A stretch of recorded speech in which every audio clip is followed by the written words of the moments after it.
প্রিয় নবী মুহাম্মদুর রাসূলুল্লাহ সাল্লাল্লাহু আলাইহি ওয়াসাল্লামের প্রতি যার ব্যক্তি জীবন ছিল সবথেকে উত্তম চরিত্রের, এবং তিনি আমাদেরকে আল্লাহ সুবহানাহু ওয়া তাআলার একত্বের পাশাপাশি তিনি আমাদেরকে পারিবারিক কাঠামো শিক্ষা দিয়েছেন এবং নৈতিকতার উত্তম চরিত্রের যতগুলো দিক আছে তিনি তার বাস্তব জীবনে আমল করে দেখিয়েছেন, যার মর্যাদা সম্পর্কে আল্লাহ সুবহানাহু ওয়া তাআলা কোরআনের আয়াত নাযিল করে বলেছেন, ওয়া ইন্নাকা লাআলা খুলুকিন আযীম, আপনি মহান চরিত্রের অধিকারী। রাসূলুল্লাহ সাল্লাল্লাহু আলাইহি ওয়াসাল্লাম তিনি তার ব্যক্তিগত জীবনে পারিবারিকভাবে এবং সামাজিকভাবে কোনো অবস্থাতেই তিনি ফাহেশাকে প্রশ্রয় দেননি। তার জবান দিয়ে কোনোদিন তিনি ফাহেশা কোনো বাক্য উচ্চারণ করেননি, না কোনো গালমন্দ করেছেন, আর না ব্যক্তিগত জীবনে তার মাধ্যমে কোনো রকমের অশ্লীলতা দেখা গিয়েছে। তো আমরা সে রাসূলের প্রতি সালাত এবং সালাম পাঠ করি যিনি উত্তম চরিত্রের অধিকারী, এবং আমাদেরকেও তার মতো হতে আদেশ করা হয়েছে। আমরা বলি আল্লাহুম্মা সাল্লি ওয়া সাল্লিম ওয়া বারিক আলা নবিয়িকা মুহাম্মদ। খুতবার ধারাবাহিকতায় আমার চলমান বিষয় সাধারণত যেই বিষয়গুলো নিয়ে আমি খুতবা দিয়ে থাকি সেটা ছিল কিয়ামতের আলামত বা লক্ষণগুলো নিয়ে। এই কিয়ামতের আলামত বা লক্ষণগুলোর মাঝে যেই বিষয়গুলো নিয়ে আমরা চলমান সময়গুলোতে খুতবা দিয়েছি সেটা হচ্ছে একাধিক ছোট ছোট বিষয় যেগুলো প্রকাশ পাবে, আর এই বিষয়গুলো যত বেশি প্রকাশ পাবে যারা ঈমান এনেছে, কোরআন এবং হাদিসের প্রতি যাদের আস্থা রয়েছে, তারা যখন তাদের চোখে দেখতে পাবে যে আমাদের রাসূল সাল্লাল্লাহু আলাইহি ওয়াসাল্লামের ভবিষ্যৎবাণীগুলো সত্য প্রকাশ পাচ্ছে, যাতে করে তাদের ঈমান বৃদ্ধি পেয়ে যায় এবং তারা যেন সতর্ক সাবধান হয়ে যায়।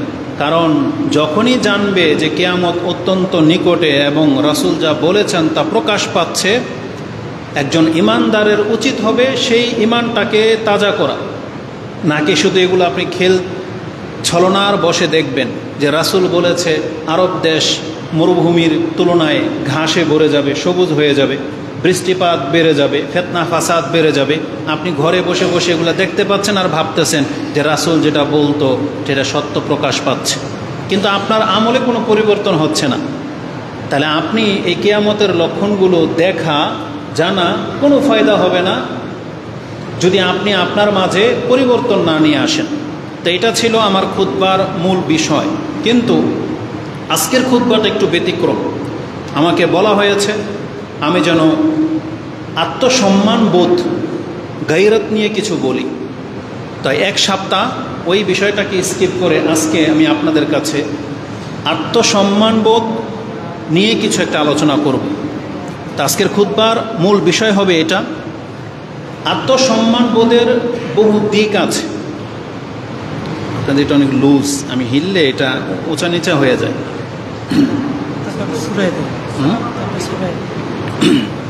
দ্রুত এই লাইটটা অন করে দাও, লাইট চলে না।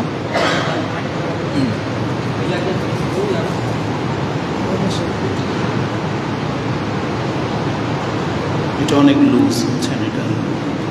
এটা ভাবনি নিয়ে আমি এরকম যখন করি এটা সরে যায়।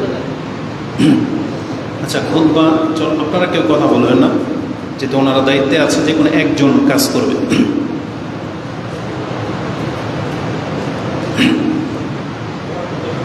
তো আজকের খুতবার মূল বিষয় হচ্ছে আত্মসম্মান বোধ নিয়ে। আত্মসম্মান বোধের বেশ কিছু দিক রয়েছে, যেমন আমরা যেহেতু মুসলিম, আমরা পুরুষ, আমরা গার্জিয়ান, তো আমাদের প্রত্যেকটা গুণ এক একটা দিক প্রকাশ করে। তাকে তার দিক থেকে আত্মসম্মানবোধ বজায় রাখতে হবে। যেই জায়গাটাকে বা আত্মসম্মানবোধের যেই দিকটাকে নিয়ে আজকে আলোচনা করব সেটা হচ্ছে লজ্জা শরম মান ইজ্জত নিয়ে, যেটাকে আরবি ভাষায় আল গায়রা মানে গায়রত বলা হয়। এটা যার মধ্যে আছে সে হচ্ছে গায়রত ওয়ালা, আর যার মধ্যে গায়রত নাই তাকে উর্দুতে বেগায়রত বলা হয়, যেটা আরবি ভাষায় বলা হয় আদ-দাইয়ুস। তার মানে একটি আর একটির বিপরীত। হয় আপনি আত্মসম্মান বোধওয়ালা, গায়রতওয়ালা, আর না হলে আপনি দাইয়ুস। এর দুইয়ের মাঝামাঝিতে কোনো স্থান নাই। যেমন এটা এখন দিন, এটা রাত না, মানে পুরোই উল্টা। আবার যখন রাত আসবে তখন এটা রাত, এটা দিন হবে না। তা আমাদের ব্যক্তি জীবনের দুইটা সাইড আছে। যেমন হয় আপনি মুসলিম, না হয় কাফের, মাঝামাঝিতে কোনো কিছু নাই। মাঝামাঝিতে হচ্ছে মুনাফেক। তাহলে মুনাফেক কি কোন দিকে পড়বে? মাঝখানেই থাকবে না কোনো একদিকে পড়বে? এটা আপনি ভালো করেই জানেন। একটা বর্ডার আছে। আল্লাহ বলেছেন এই পাশে মুসলিম, এই পাশে যারা থাকবে না, সে যদি দাগেও দাঁড়িয়ে থাকে তাহলে সে কোন পাশে পড়বে? বাম পাশে পড়বে। কারণ যে মুসলিম ঘোষণা করবে না নিজেকে, সে যদি নিউট্রালপন্থীও হয় তাহলে তার মর্যাদা কাফেরদের তুলনায় সমান। কারণ সেই ব্যক্তি প্রকৃত অর্থে ইসলাম গ্রহণ করেনি। যেমন মুনাফেকরা মুখে বলে মুসলিম কিন্তু অন্তর তার গ্রহণ করেনি, এই জন্য সে মুনাফেক। আর তাকে আল্লাহ সুবহানাহু ওয়া তাআলা কাফেরের চাইতেও বেশি নিকৃষ্ট ঘোষণা করেছে। তো এই বিষয়টাও তাই। আত্মসম্মান বোধের জায়গা থেকে একজন মুসলিম হয় গায়রতওয়ালা আর না হয় দাইয়ুস, এটা প্রমাণ হবে। কারণ এর বিপরীত আর কোনো শব্দ পাওয়া যাচ্ছে না। তা আজকের আলোচনার এই মূল বিষয় হচ্ছে আল গায়রাত, গায়রাতওয়ালা, আর হচ্ছে দাইয়ুস। আর এই দুইটা শব্দেই হাদিসের মধ্যে রয়েছে। রাসূলুল্লাহ সাল্লাল্লাহু আলাইহি ওয়াসাল্লাম এই শব্দ দিয়ে ব্যক্ত করেছেন। প্রথমে আসুন গায়রত আর দাইয়ুস এই শব্দের ডিফিনেশনটা কেমন, বা সহজ ভাষায় বলতে গেলে কি হবে। যেমনটা বলেছি, গায়রত শব্দটা ব্যবহার হয় লজ্জা, শরম, আত্মসম্মান বোধ, যেটা পরিবারের ক্ষেত্রে যার মধ্যে এর সচেতনতা বোধ আছে সে হচ্ছে গায়রতওয়ালা। আর যেই ব্যক্তি তার পরিবারের ব্যাপারে লজ্জা শরম বলতে কিছু জানে না, রাখে না, এর মধ্যে গায়রতহীন, যেটাকে উর্দুতে বলা হয় বেগায়রত, আর এটাকে আমরা আরবি ভাষায় জানতে পারতেছি, তাকে বলা হবে দাইয়ুস, যে তার পরিবারের ক্ষেত্রে লজ্জা শরম বলতে কিছু বোঝে না। দ্বিতীয় দিক, গায়রত আর দাইয়ুস ব্যবহার হয় ফাহেসা এবং অশ্লীলতার ক্ষেত্রে। গায়রতওয়ালা ব্যক্তি কখনো ফাহেসাকে পছন্দ করতে পারে না, বরং ফাহেসা এবং লজ্জা, অশ্লীলতা, এটাকে সে ঘৃণা করবে। কে? যার মধ্যে গায়রত আছে। এখানে মুসলিম অমুসলিম বলে কোনো কথা নাই। যার মধ্যে গায়রত আছে সে কখনো অশ্লীলতা, যেটাকে আরবি ভাষায় ফাহেসা বলা হয়, সেটাকে সে কোনোদিন পছন্দ করতে পারে না। সে নিজেও যদি পাপী হয় তারপরেও তার পরিবারের কারো সাথে, তার মেয়ে, বোন, খালা, ফুফুর সাথে সেটা কোনোদিন পছন্দ করবে না যে এরা বেহায়ামি করবে আর আপনি এটাকে মেনে নিয়েছেন। এটা কোনো গায়রতওয়ালা পুরুষ কোনোদিন এটা গ্রহণ করে নিতে পারে না। এটা হচ্ছে ফাহেসার দিক থেকে। আর দাইয়ুস সে হচ্ছে উদাসীন, সে হলো এর অনুমোদনকারী। কিভাবে? একজন পিতা তার মেয়ের বয়স যখন 10-12 বছর হয়ে যায়, সে তার মেয়েকে হাফ প্যান্ট পরিয়ে কোনোদিন বাজারে নেবে না, বরং সে ধমক দেবে। বাই চান্স যদি তার মেয়ে তার সাথে বেরিয়ে যায় প্যান্ট পরে, যদি ওর বয়স কম 10 বছর, কিন্তু বাবা তখন ধমক দেয় যে পায়জামা পরে আসো। এটা হচ্ছে গায়রত ওনার মধ্যে আছে।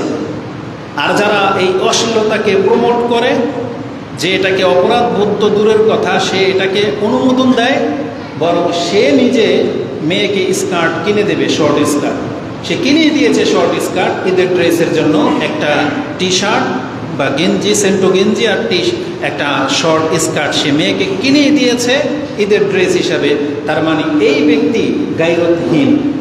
তার মানে এ তো এটাকে ঘৃণা করছে না, উপরন্তু সে এটাকে অনুমোদন দিচ্ছে।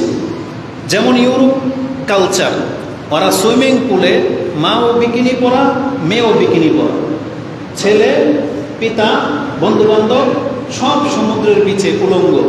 তার মানে এটাকে তারা ঘৃণা করে না, বরং অনুমোদন দিচ্ছে। তাহলে ইসলামিক দৃষ্টিকোণ থেকে এটা হচ্ছে গায়রতওয়ালা, যারা এটা করে না। আর যারা এটা করে তারা হচ্ছে দাইয়ুস। তৃতীয় দিক, একজন হলো, যদি আপনি হুকুমের দিক থেকে দেখেন, তাহলে যারা এই অশ্লীলতাকে ঘৃণা করে না, এই ব্যক্তি হলো অন্যায়ের প্রতিবাদকারী। আর যারা এটাকে মেনে নিয়েছেন, আপনি হলেন অন্যায়কে অনুমোদনকারী। মানে আপনি তো এটাকে প্রতিবাদ করছেন না, বরং আপনি এই অন্যায়টাকে আরও প্রশ্রয় দিচ্ছেন। এটা হচ্ছে 3 নম্বর দিক। চতুর্থ দিক আসবে হুকুম। তাহলে যাদের চরিত্র এমন, এদের সাথে কি হবে, রেজাল্ট কি? গায়রত যাদের মধ্যে আছে তারা পাবে সম্মানজনক জীবন এই দুনিয়াতে, এবং এটা হচ্ছে জান্নাতের পথ। আর যাদের মধ্যে গায়রত নাই, অশ্লীলতার মধ্যে ডুবে আছেন, এটা হবে আপনার পরিবার, সমাজের এবং ব্যক্তি জীবনে লাঞ্ছনা, এবং পরকালে এটা হচ্ছে জাহান্নামের পথ। তাহলে দুই ওয়েতে যাবে। এটা কোনোদিন এক জায়গায় গিয়ে জমা হবে না। একজন ব্যক্তি তার পরিবারের শৃঙ্খলা বজায় রেখে চলে, সে যেখানে গিয়ে পতিত হবে। আর যেই ব্যক্তি উন্মুক্ত, তার ঘরের ভিতরে সেখানে কোনো পর্দার ভেদাভেদ নাই। যুবতী বোনের ঘরে ভাই ঢুকে যাচ্ছে হাফ প্যান্ট পরে, ভাইয়ের ঘরে ঢুকে যাচ্ছে ওড়নাবিহীন বোন, বাপ মা সেটা কিছুই করে না, বরং একই টেবিলে বসে মদ খাবে। তাহলে এগুলো হচ্ছে বেগায়রত সমাজ। এই যেমন দুনিয়াতে লাঞ্ছিত, পরকালে সে শাস্তির মুখাপেক্ষী হবে। এটা হবে আজকের আলোচনার মূল বিষয়। তো আল্লাহ সুবহানাহু ওয়া তাআলা আমাদেরকে কোরআন হাদিসের মধ্যে যতগুলো দিক শিক্ষা দিয়েছেন, এইভাবে এক একটা দিক যদি তুলে ধরা হয়, তাহলে আপনার কাছে বিষয়টা স্পষ্ট হবে এবং একটি আরেকটিকে আপনি বিপরীত দেখতে পাবেন। এর সংজ্ঞাতে আরবিতে যেভাবে করা হয়েছে, আল গায়রাত এর মূল মানি হচ্ছে আসলুহু আল মানু বাল মানি।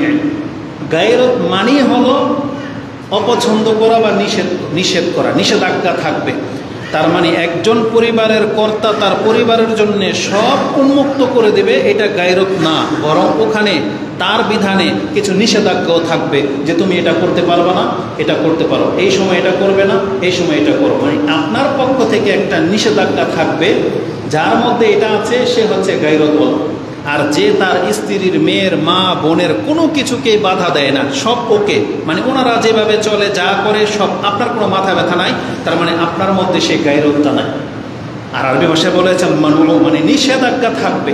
যেমন আল্লাহ সুবহানাহু ওয়া তাআলা, তিনি আমাদের রব, তিনি যেমন আমাদেরকে বলেছেন এটা করো, তেমনি তিনি আমাদেরকে নিষেধ করেছেন যে এটা তুমি করো না। রাসূল সাল্লাল্লাহু আলাইহি ওয়াসাল্লাম নিজেও আমাদেরকে বলেছেন এই পথে হাঁটো, এই পথে হাঁটবা না। তাহলে এটা হচ্ছে একটা গায়রতওয়ালার কাজ।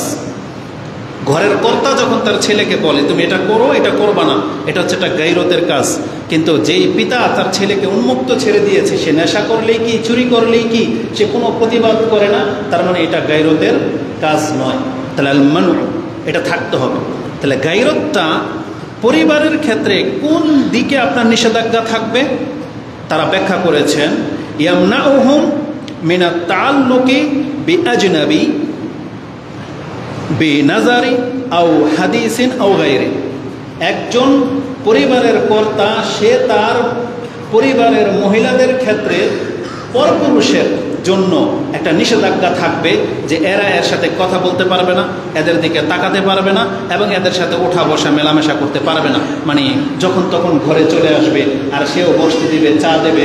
একজন কর্তা সে এই অনুমতি দেবে না, বরং এই ক্ষেত্রে সে তার স্ত্রী, তার মেয়ে, তার বোনের জন্য অন্য কোনো পরপুরুষ যাদের সাথে তার দেখা দেয়া জায়েজ নাই, এমন কোনো ব্যক্তিকে তার ঘরে পার্সোনাল, তার অনুপস্থিতিতে নির্জনে আসা যেমন পছন্দ করে না, কথা বলাও পছন্দ করে না, এবং সে এটাও পছন্দ করে না যে আপনার মেয়ে ব্যালকনিতে দাঁড়িয়ে আছে আর পাশের বাড়ি থেকে একটা ছেলে তাকে দেখতেছে, একে অপরের দিকে তাকিয়ে আছে।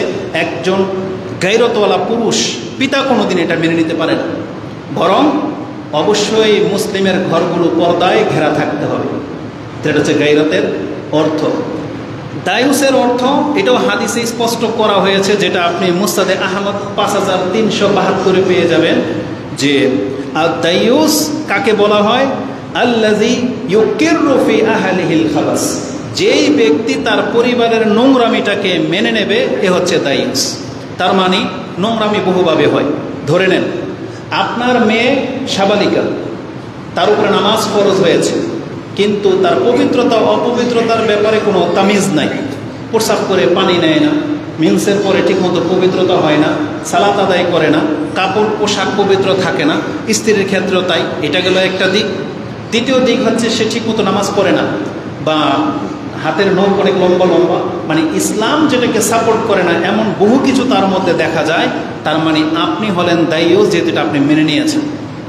আপনি দেখতে পান যে আপনার অনুপস্থিতি বা কিছু আপনার ছেলে ওদের বন্ধুদেরকে নিয়ে আসে, অথচ ঘরে ওর বোন আছে, এসে তারপরে একসাথে বসে আড্ডা করে কথাবার্তা বলে। আপনি পিতা হয়েও কিছু বলেন না, মা হয়েও কিছু বলেন না, বরং আপনি নুডলস বানিয়ে দিচ্ছেন, চা দিচ্ছেন, আবার বলেন যে গল্প করো, আর এই বয়সে মানুষ করেই। এটা যদি কোনো পিতামাতার বাক্য হয়, তাহলে এই ঘরে ইসলাম তো নাই, তা লজ্জা শরম বলতে কিচ্ছু নাই। কারণ কোনো পিতামাতাই কথা বলতে পারে না যে এই বয়সে এগুলো করেই, এটা কোনোদিন বলতে পারেন এই কথা। বরং আমাদের কান বহু পরিবার থেকে শুনেছি যে ছেলে মেয়ে প্রেম করে ধরা পড়েছে, বাবার কানে যখন গেছে, মা বলে এই কথা যখন শাসন করে, তখন মা বলে এই বয়সে পোলাপানরা একটু একটু এরকম করেই। তার মানে এই মহিলার মধ্যে বিদ্যাও নাই, বুদ্ধিও নাই, যেটা আমাদের একজন শেখ এই ভাষায় ব্যক্ত করে, যে বিদ্যাও নাই, বুদ্ধিও নাই, ধর্ম তো নাই। তো একটা দায়িত্ববান মা কোনোদিন এই ভাষা ব্যবহার করতে পারে না। তার মানে ইসলাম আমাদেরকে এমনভাবে ট্রেন করেছে, এমন শিক্ষা দিয়েছে যে একজন মুসলিম তার আত্মসম্ভ্রাম বোধ বুঝবে না, এটা হইতে পারে না। তাহলে এটা হচ্ছে সংজ্ঞার দিক থেকে। এই দুইটাকে যদি আমরা এখন কম্পেয়ার করি, তাহলে আপনার কাছে কি হবে? গায়রতের ব্যাপারটা এটা এত গুরুত্বপূর্ণ একটা বিষয়, এটা হচ্ছে ইসলামের একটা ফরজ বিধান, ইসলামের একটা ফরজ বিধান। দ্বিতীয়ত হচ্ছে, যেখানে একটি পরিবারের শান্তি শৃঙ্খলার ব্যাপার আছে। আপনি কি জানেন যে অধিকাংশ সংসারে এখন অশান্তি শুধুমাত্র এই পরকীয়ার ব্যাপারটাকে নিয়ে, মোবাইল কেন্দ্র করে।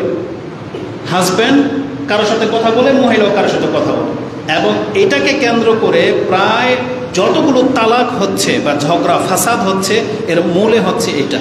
50% কি 60% হবে শুধু এই কথা বলাকে, মোবাইলে চ্যাটিং করাকে কেন্দ্র করে হচ্ছে।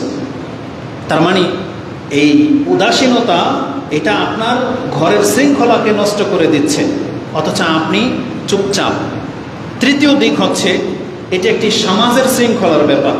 আজকে যদি আমরা প্রত্যেকে দায়ুসের মতন হয়ে যাই, আমাদের সমাজ নষ্ট হওয়ার পেছনে আমরা প্রত্যেকে দায়ী। কারণ সবাই এটাকে মেনে নিয়েছেন। আপনার চোখের সামনে অমুকের ছেলে, অমুকের মেয়ে কাঁধে হাত দিয়ে রিকশায় মোটরসাইকেলে জড়িয়ে ধরে আপনার সামনে দিয়ে যাচ্ছে। আপনি বলতেছেন এটা অমুকের ছেলে, অমুকের মেয়ে, কিন্তু আপনি খবর রাখেন না আপনার ছেলে মেয়ে কিন্তু এটাই করে। কিন্তু সবাই যখন সবারটা মেনে নিয়েছেন, তখন সমাজ এটাকে আম হয়ে গেছে। কিন্তু একটা সময় ছিল যে সমাজের কোনো ইয়ং বয়সের ছেলে বা মেয়ে কোনো বয়োজ্যেষ্ঠ কোনো ব্যক্তির টিচারের সামনে হাত ধরে যাবে, এই সাহসটা পর্যন্ত সমাজে ছিল না। বরং সাহসের কি আছে, তারা নিজে থেকে লজ্জা পেত, ধরতো না, হাত ছেড়ে দিত। কিন্তু আজকে আমাদের যুবক যুবতীরা সেটাকে ড্যাম কেয়ার করে ফেলেছে। আপনার সম্মানের কোনো কদর তো তারা করেই না, বরং এই নির্লজ্জতাটাকে তারা ওপেনলি করার দুঃসাহসিকতা দেখাচ্ছে, যেটা কোনোদিনও হওয়ার ছিল না। তারা ওপেন এখন জেনায় লিপ্ত হয়, মোবাইলে ধারণ করে, আবার সেগুলোকে প্রচার করে দিয়ে সে ইনকামে নেমে গেছে। ঘরের ভিতরে সহবাস করে লজ্জাস্থান দেখিয়ে সে এটাকে প্রচার করে ইনকামের মাধ্যম বানিয়ে নিয়েছে। কিন্তু আমাদের রাষ্ট্র ব্যবস্থা চুপ, মানে এখানে তার কোনো দখলদারি নেই। এমন রাষ্ট্রের নায়ক হওয়া থেকে আপনাকে ডুবে মরে যাওয়া উচিত। যেই হোক না কেন রাষ্ট্রনায়ক, যেই হোক না কেন নেতা, যেই হোক না কেন কাউন্সিলর, এমন দায়িত্বশীল হওয়া থেকে আপনাকে ডুবে মরে যাওয়া উচিত। না হলে জানেন না কিয়ামতের মাঠে এটার রেজাল্টটা কী হবে। যারা প্রশাসনে ডিফেন্সের মধ্যে রয়েছে, তারা যে কাল কিয়ামতের মাঠে কি জবাব দেবে আল্লাহর কাছে, যেহেতু এরা মুসলিম, কি জবাব দেবে এটা আপনি স্টাডি করলে বুঝতে পারবেন। কিন্তু তারা এটাতে নাক গলায় না, তারা এটাকে মানে খেলতামশা বা খামখেয়ালির ছলে নিয়েছে। বরং একটা রাষ্ট্রের ডিফেন্সের বহু দায়িত্ব থাকে, একটা রাষ্ট্রের নায়কের বহু দায়িত্ব থাকে। এই মুসলিম সমাজের মধ্যে যিনি রাষ্ট্রের নায়ক হবে আর তিনি ইসলামের কোনো কদর করবে না, কিয়ামতের মাঠে এটা তার জন্য খুব বড় লাঞ্ছনার কারণ হবে। এবং এটা শুধু রাষ্ট্রনায়কের না, বরং আমাদের প্রত্যেকটা কর্তা। আপনি ঘরের কর্তা হয়েছেন, ইনকাম আপনার হাতে, আপনার পরিবার, অথচ আপনি খোঁজ নেন না যে আপনার মেয়ে টিকটক করে, আপনার ছেলে টিকটকের নামে ফাহেসা ছড়াচ্ছে, নেশা ছড়াচ্ছে। আপনাকে কাল কিয়ামতের দিন কিন্তু ছাড়া হবে না। আর রাসূলুল্লাহ সাল্লাল্লাহু আলাইহি ওয়াসাল্লাম কি বলেছেন? কুল্লুকুম রাঈন, তোমরা প্রত্যেকে রাখা, মানে প্রত্যেকে দায়িত্বশীল। ওয়া কুল্লুকুম রাঈন ওয়া কুল্লুকুম মাসউলুন আন রাইয়াতিহি, আর প্রত্যেকের দায়িত্ব বোধ সম্পর্কে কাল কিয়ামতের মাঠে জিজ্ঞাসিত হবে, কাউকে ছাড়া হবে না। তো যেই বিষয়টার সাথে এতগুলো বিষয় জড়িত, আর আমি আর আপনি মুসলিম হওয়া সত্ত্বে উদাসীন থেকে যাব আর এর ব্যাপারে কোনো পদক্ষেপ নেবেন না, না, এটা হইতে পারে না। আসুন আমি আপনাকে দেখাই এই দায়িত্ববোধ সম্পর্কে বা উদাসীনতা কাটানোর জন্য বা গায়রত হওয়ার জন্যে আল্লাহ সুবহানাহু ওয়া তাআলা এটাকে কত গুরুত্বের সাথে পেশ করেছেন। আমরা যেন বেগায়রত না হয়ে যাই, এর জন্য আমাদেরকে কত কঠিনভাবে ধমক দেওয়া হয়েছে, সেই বিষয় সম্পর্কে আমি আপনার কাছে একটু আপনাকে তালকিন করি। ইসলামে আপনি দেখতে পাবেন যে শুধু আত্মসম্মানটাকে টিকিয়ে রাখার জন্য ইসলাম কি করেছে দেখেন তো। মহিলাদেরকে বলেছে তোমরা পর্দা করো এবং নাকি সুরে কোনো পুরুষের সাথে কথা বলবা না, একা কোনোদিন সফর করবা না, এটা মহিলাদেরকে বলা হয়েছে। পুরুষদেরকেও বলা হয়েছে তোমরা চক্ষু সবসময় নিচের দিকে রাখবে, তোমরা নির্জনতায় কোনো মহিলার সাথে কথা বলবে না, একই ঘরে নির্জনতা অবলম্বন করবে না, কারণ তোমাদের তৃতীয় জন সেখানে শয়তান উপস্থিত থাকে। তাহলে ইসলাম আমাদেরকে এইভাবে প্রোটেক্ট দিয়েছে। তারপরে রাসূলুল্লাহ সাল্লাল্লাহু আলাইহি ওয়াসাল্লাম বলেছেন উকি মারা নিষেধ কারো ঘরে, কারো পার্সোনাল ঘরে বাড়ির দিকে আপনি তীক্ষ্ণ দৃষ্টি দিবেন, উকি মারবেন, এটা ইসলামে জায়েজ নেই। এবং অন্যের ঘরে হুট করে ঢোকা পর্যন্ত ইসলামে জায়েজ করেনি। কোরআনে এই সম্পর্কে আয়াত আছে, প্রত্যেকটার বিধান আপনি কোরআন হাদিস থেকে পাবেন এবং আপনি এটা জানেন। ইসলামের এই বিধানগুলো কোন ব্যক্তি আছে যে জানেন না?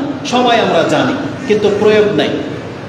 কোরআনে আল্লাহ সুবহানাহু ওয়া তাআলা এই কথা বলে নাই, যেটা একটা আয়াত আপনি পেয়ে যাবেন সূরা নূর 24 নম্বর সূরার 27 নম্বর আয়াতে আল্লাহ সুবহানাহু ওয়া তাআলা বলেছেন, ইয়া আইয়ুহাল্লাযীনা আমানু, হে ঈমানদাররা, লা তাদখুলু বুয়ুতান গায়রা বুয়ুতিকুম হাত্তা তাস্তানিসু ওয়া তুসাল্লিমু আলা আহলিহা।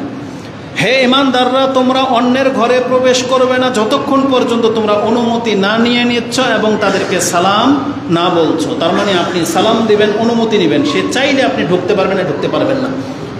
এই বিধানগুলো কেন করা হয়েছে? যাতে আপনার আত্মসম্মান ঠিক থাকে, লজ্জাস্থান যেন ঠিক থাকে, এটা যেন প্রকাশ না পেয়ে যায়। এবং আমাদেরকে সন্তানদেরকে বলা হয়েছে যেটা বিশ্রামের সময়, এশার পর এবং দুপুরের পর যখন কাপড় খুলে রাখার সময়, কোরআনে আল্লাহ এইভাবে বলেছেন, যখন কাপড় খুলে রাখার সময় তোমরা তোমাদের ঘরে ঢুকবে না অনুমতি ছাড়া। তার মানে যেই ঘরটাতে বাপ মা থাকে, যেই ঘরে ভাই আছে বা যেই ঘরে বোন আছে, এই ঘরে বোন ভাইয়ের ঘরে ঢুকতে পারবে না, বাপ মার ঘরে ঢুকতে পারবে না দুপুরের পর বা এশার পরে সংকেত ছাড়া। হুট করে আপনি ঢুকে যাবেন ঘরে, এটা জায়েজ করা হয়নি। যদিও আপনি বাপ ভাই পিতা মাতা একই পরিবারের লোক, কিন্তু একজনের পার্সোনাল ঘরে আপনি হুট করে ঢুকে যাবেন, ইসলামে আদব শিক্ষা দেওয়া হয়নি। তাহলে আত্মসম্মানটাকে ইসলাম কতটা গুরুত্বের সাথে আমাদের কাছে পেশ করেছে। কিন্তু মুসলিম জাতি কোরআন হাদিস চর্চা তো করা হয়, কিন্তু এগুলো তার কান দিয়ে অন্তর পর্যন্ত ঢুকছে না, এমনটা হতে পারে না। তাহলে আল্লাহ সুবহানাহু ওয়া তাআলা আমাদেরকে খুব কঠিনভাবে এই বিষয়টাকে নিতে বলেছেন, যাতে করে আমরা আমাদের সুশৃঙ্খল একটা সমাজ পেতে পারি। এবার আসুন, এই আত্মসম্মান বোধ, গায়রত কে দেখাবে? এটা কার মধ্যে থাকতে হবে? এটা কি শুধু পুরুষের কাজ? বরং আপনি জেনে নেন, গায়রত, আত্মসম্মান বোধ, এই মর্যাদা বোধ, এটা প্রত্যেকটা মুসলিমের থাকতে হবে। আপন জায়গায় যেমন একজন কর্তার গায়রত থাকতে হবে, তেমনি একটা মহিলারও গায়রত থাকতে হবে। এমনকি একটা বাচ্চার, একটা ইয়ং বয়সের একটা ভাই যে বোন, তারও গায়রত থাকতে হবে। গায়রতহীন পশুর সমান। পশুর কাছে লজ্জাস্থানের কোনো মূল্য নাই, কিন্তু আমাদের মানুষ হিসেবে এবং মুসলিম হিসেবে কিন্তু আমাদের লজ্জাস্থানে অনেক মূল্যায়ন করা হয়েছে, অনেক মূল্যায়ন করা হয়েছে। এই জন্য কোনো মেয়ে মোহরানা ছাড়া বিয়ে বা নিজের ইচ্ছাতে বিয়ে পর্যন্ত বসতে পারবে না তার গার্জিয়ানের অনুমতি ছাড়া। কেন? কারণ সে ইচ্ছা করে যদি স্বেচ্ছায় বিয়ে বসে, তাহলে সে আইডেন্টিফাই করতে পারবে না, সে ক্ষতির সম্মুখীন হয়ে যেতে পারে। সে যেন ক্ষতিগ্রস্ত না হয়, এই জন্য এটা পিতা বা ভাইয়ের কাঁধের মধ্যে চাপিয়ে দেওয়া হয়েছে এবং রাষ্ট্রনায়কের দায়িত্বের উপরে চাপিয়ে দেওয়া হয়েছে। কিন্তু আমরা কেউ কারো সেক্টর থেকে দায়িত্ব পালন করি না। তা আল্লাহ সুবহানাহু ওয়া তাআলা এই গায়রতের বিষয়টাকে আমাদের উপরে এমনভাবে চাপিয়ে দিয়েছেন, যেটা প্রত্যেকটা মহিলা, পুরুষ যেমন, মহিলাকেও সে গায়রত রাখতে হবে। একটা আয়াত আপনাকে স্মরণ করিয়ে দিই, সূরা আল মুমতাহানা, এটা হচ্ছে 60 নম্বর সূরা, তার 12 নম্বর আয়াতটি যখন নাজিল হয়, বা তার পরের ঘটনা, রাসূল সাল্লাল্লাহু আলাইহি ওয়াসাল্লাম যখন নারীদের কাছ থেকে বায়াত নিতেন, বিশেষ করে মক্কা বিজয়ের পরে যে বড় বায়াত গ্রহণ করা হয়েছিল নারীদের একটা টিমের কাছ থেকে, তখন এই আয়াত নাজিল হয়েছিল, বা তার পরের ঘটনা এটা, যে আল্লাহ সুবহানাহু ওয়া তাআলা বলেছেন, ইয়া আইয়ুহান নাবিয়্যু ইযা জাআকাল মুমিনাতু ইউবাইয়ুনাকা আলা আল্লা ইউশরিকনা বিল্লাহি শাইআ আপনার কাছে যখন মুমিন নারীরা এসে এই অঙ্গীকার গ্রহণ করবে যে আমরা আল্লাহর সাথে শিরিক করব না, আমরা মুসলিম হয়েছি, আমরা আল্লাহর সাথে আর শিরিক করব না, ওয়ালা ইয়াসরিকনা ওয়ালা ইয়াজনিন, আমরা চুরি করব না, আমরা জেনা করব না, আল্লাহ বলেছেন তারা এটা বায়াত করবে যে তারা শিরিক করবে না, ওয়ালা ইয়াসরিকনা, চুরি করবে না, ওয়ালা ইয়াজনিনা ওয়ালা ইয়াকতুলনা আওলাদাহুন্না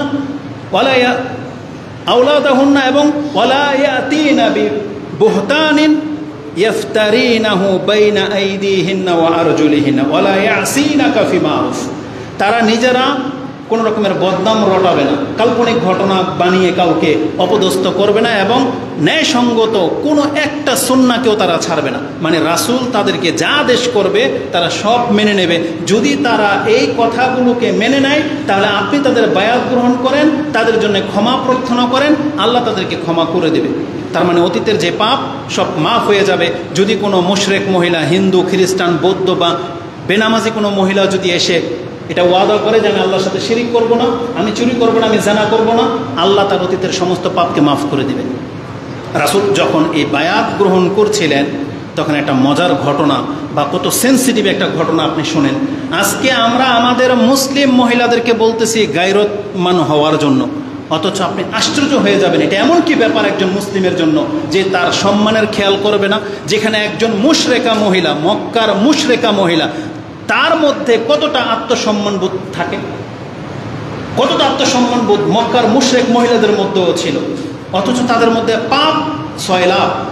তার আগে একটা পুরুষের কথা বলে দিই। উসমান রাদিয়াল্লাহু তাআলা আনহুর কথা তো শুনেছেন। তাকে যখন হত্যা করা হয়, তাকে যখন শহীদ করা হবে, যেই দিন তিনি হচ্ছে রাষ্ট্রের নায়ক আর তাকে ঘিরে হত্যা করে দেওয়া হবে, তিনি তখন এদেরকে স্মরণ করিয়ে দেওয়ার জন্য কয়েকটা গুণবাচক শব্দ বলেছিলেন যে তোমরা আজকে কাকে হত্যা করতে আসছো? এই ওসমানকে, যে ওসমান তোমাদেরকে ওই কূপটা খরিদ করে দিয়েছিল, যে ওসমান ওই যুদ্ধের মধ্যে 1000 স্বর্ণ মুদ্রা দিয়েছিল, রাসূল যার জন্য দোয়া করেছিলেন, যেই ওসমান তিনি বলেছিলেন যে আমি লা জানাইতু ফিল জাহিলিয়াতি ওয়ালা ফিল ইসলাম, আমি এমন একজন ব্যক্তি ওসমান যে জাহিলিয়াতের যুগে কোনোদিন জানা করি নাই, ইসলাম গ্রহণ করার পরও তো প্রশ্নই ওঠে না।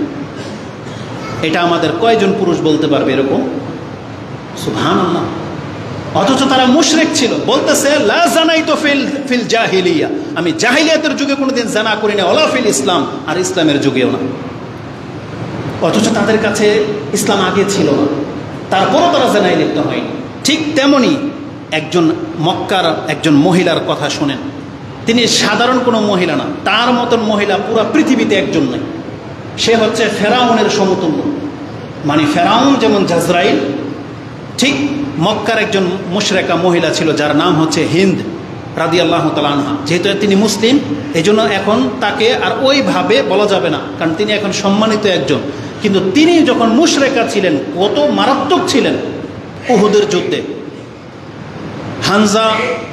হামজা রাদিয়াল্লাহু তাআলা আনহুর লাশকে দ্বিখণ্ডিত করা হয়েছে, কলিজা ফেরে ফেলা হয়েছে, কলিজাটাকে বের করে তার কাছে এনে দেওয়া হয়েছে। সে রাগে সে কলিজাটাকে কামড়িয়েছে, কিন্তু গিলে নাই, ঘৃণায় গিলে নাই, কিন্তু কামড়িয়েছে। এত রাগ ছিল মুসলিমদের প্রতি তার। এবং তিনি বলেছিলেন এই জমিনে যদি কোনো ঘর লাঞ্ছিত হওয়া আমি পছন্দ করি, তাহলে রাসূল ইসলামের ঘর দিকে ইঙ্গিত করে দিত যে এই ঘরটাকে আমি লাঞ্ছিত হওয়া পছন্দ করি। এতটা বদ ছিল তিনি মুশরিক অবস্থায়। তিনি যখন ইসলাম গ্রহণ করার জন্য আসছেন, যখন আল্লাহ তার অন্তরে ইসলাম ঢেলে দিয়েছেন, সেই দিনের ঘটনা। তিনি ঘোমটা দিয়ে আসছেন যাতে রাসূল তাকে চিনতে না পারে, কারণ এত খারাপ কাজ করেছে রাসূল হয়তো তার সাথে কথাই বলবে না। কিন্তু সম্পর্কে কি জানেন? এটা রাসূল ইসলামের স্ত্রী, এটা আবু সুফিয়ান রাদিয়াল্লাহু তাআলার স্ত্রী, মানে রাসূলুল্লাহ সাল্লাল্লাহু আলাইহি ওয়াসাল্লামের শাশুড়ি। মানে আবু সুফিয়ান রাদিয়াল্লাহু তাআলার স্ত্রী হচ্ছে হিন্দ, এটা হচ্ছে রাসূল ইসলামের সম্পর্কের শাশুড়ি। কারণ উম্মে হাবিবা হচ্ছে তার কন্যা। রাসূলুল্লাহ সাল্লাল্লাহু আলাইহি ওয়াসাল্লামের কাছে যখন আসছে ঘোমটা দিয়ে, তখন রাসূল বায়াত পড়াচ্ছিলেন। তখন এক পর্যায়ে রাসূল বলেছেন মহিলাদেরকে তোমরা আল্লাহর সাথে শিরিক করতে পারবে না। তখন তিনি জবাব দিয়েছিলেন, হ্যাঁ এটা তো বাস্তব, যেখানে পুরুষদেরকে শিরিক করতে নিষেধ করা হয়েছে, তাহলে একজন মহিলা কিভাবে শিরিক করবে? এটা তো হওয়ারই। তারপরে রাসূল সাল্লাল্লাহু আলাইহি ওয়াসাল্লাম বলেছেন ওয়ালা ইয়াসরিকনা, তোমরা চুরি করতে পারবে না। তখন এই হিন্দ বলতেছে আমি আবু সুফিয়ানের পকেট থেকে আমার প্রয়োজনীয় টাকা নিয়ে যাই, আমি আশা করি এটা আমার জন্য জায়েজ। তার মানে যেহেতু স্ত্রী, আবু সুফিয়ানও তখন সেখানে ছিলেন, বলেছেন যাও তুমি এই যাবত আমার কাছ থেকে যত টাকা নিয়েছো তোমার জন্য সব হালাল। এই কথা শুনে রাসূল হেসে দিয়েছেন, তখন চিনে গেছেন এটা হিন্দ। তখন বলছে আনতা হিন্দ, তুমি হিন্দ? তখন বলছে ইয়া রাসূলুল্লাহ জি। তখন এই হিন্দা বলতেছে ফাকালা আফাল্লাহু আম্মা সালাফ, ইয়া রাসূলুল্লাহ আল্লাহ তো বলেছেন যে অতীতের পাপ মাফ। তার মানে নিজের সাফাই তিনি গেয়ে নিলেন যে আমার উপর রাগ হয়েন না, আমি যা হয়েছে তো হয়েছে, আল্লাহ আপনি তো বলেন যে আল্লাহ নিজেই বলেছেন অতীতের পাপ মাফ। রাসূল কিচ্ছু বলেনি, হেসে নিয়েছেন এবং চিনে নিয়েছেন। তারপর তাকে বায়াত পড়ালেন। যখন রাসূল বলেছেন ওয়ালা ইয়াজনিন, তোমরা জেনা করতে পারবে না, তখন শুনেন একজন মুশরিকা মহিলা কি বলে, ইয়া রাসূলুল্লাহ ও হাল তাজনিল হুর, একটা স্বাধীন মহিলাও কি জেনা করতে পারে? একটু আগে তিনি কি ছিলেন? মুশরিক, মক্কার মুশরিক মহিলা। তিনি বলতেছেন একটা স্বাধীন মহিলাও কি জেনা করতে পারে? ইয়া রাসূলুল্লাহ এই বায়াত আমাদের কাছ থেকে নেয়ার কি দরকার, কারণ আমাদের মতন মহিলাও কি জেনা করতে পারে। তার মানে হুর মানে বোঝেন, এটা হচ্ছে স্বাধীন। স্বাধীন মানে আমাদের পৃথিবীর সমস্ত মহিলাই কিন্তু এখন স্বাধীন। এই যারা পতিতালয়ে চাকরি করে বা পতিতালয় বানিয়ে নিয়েছে এরা কিন্তু স্বাধীন মহিলা, অথচ মুসলিম মহিলা, বাংলাদেশের মুসলিম মহিলা পতিতালয়ে খুলে বসে আছে, অথচ একজন মুশরিক মহিলা বলতেছে যে হাল তাজনি আল হুর, স্বাধীন মহিলা আবার জেনা করতে পারে। তার মানে মক্কার মুশরিকদের মধ্যে ধারণা ছিল জেনা কারা করে, যারা কৃত দাসী, তাদেরকে দিয়ে এইসব ব্যবসা করানো হয়। কিন্তু একটা স্বাধীন মহিলা যাকে আল্লাহ বাপমার ঘরে জন্ম দিয়েছেন, স্বাধীন করে লালন পালন করেছেন, সুন্দর করেছেন, সম্ভ্রান্ত করেছেন, এই ধরনের মহিলাও জেনা করতে পারে। আমরা যদি তার এই ভঙ্গিমাটা আজকে আমাদের সমাজের মহিলাদের উপরে ফিট করে দিই, তাহলে আমার কাছে আশ্চর্য হয় স্কুল কলেজের ভার্সিটির মহিলাও জেনা করতে পারে। আরে এটা যদি কম্পেয়ার করা হতো, তুলনা করা হতো যে কারা জেনা করবে, তাহলে গার্মেন্টসের মহিলার দিকে আপনি আঙ্গুল তুলতে পারতেন। যারা গার্মেন্টসে চাকরি করে, রাস্তার মধ্যে ইটের ভাটায় কাজ করে, এরা জেনা করবে না, তা করবে কে? কিন্তু এটা যদি আপনার আমার মেয়ে করে, যাকে আপনি এত লাখ টাকা দিয়ে ভর্তি করিয়েছেন, হোস্টেলে রেখে তাকে শিক্ষার জন্য, তার খাদ্যের কোনো অভাব নাই, পোশাক কেনার জন্য কোনো ব্যালেন্স তার বাকি নাই, ফাঁকা নাই, এই ধরনের মহিলাও হোটেল ব্যবসায় নিয়োজিত থাকতে পারে? এটা আমরা বলতে পারি। কারণ স্কুল কলেজের মেয়ের প্রেম করার কোনো অধিকার নাই, সে তার সম্মান বোঝে না বিদায় সেজন্য সে করে। কারণ এটা হচ্ছে মানহানি, এটা হচ্ছে নিজেকে হেয় করা। প্রেম করা মানে নিজেকে হেয় করা। কারণ যার গার্জিয়ান নাই, যার জন্য ভালো একটা পাত্র কেউ খুঁজে দিতে পারবে না, ওই ধরনের মহিলাদের মধ্যে এই টেন্ডেন্সি থাকতে পারে। কিন্তু যার পিতামাতা আছে, যার ঘর আছে, যার বংশ মর্যাদা আছে, এই ধরনের কোনো পুরুষ, কোনো মহিলা এই ধরনের ফাহেসার সাথে জড়াতে পারে না। এটা একটা নিতান্ত নোংরামি। এটা মক্কার মুশরিকরা পছন্দ করতো না। ওই ইউরোপ যারা অমুসলিম তাদের সমাজ এগুলা চলে। কিন্তু একটা মুসলিম আবার স্বাধীন, আবার সম্ভ্রান্ত, আবার আহলে হাদিস সমাজের মানে লোক আপনি, তাহলে এই নোংরামিগুলো তাদের দ্বারা শোভা পায় না।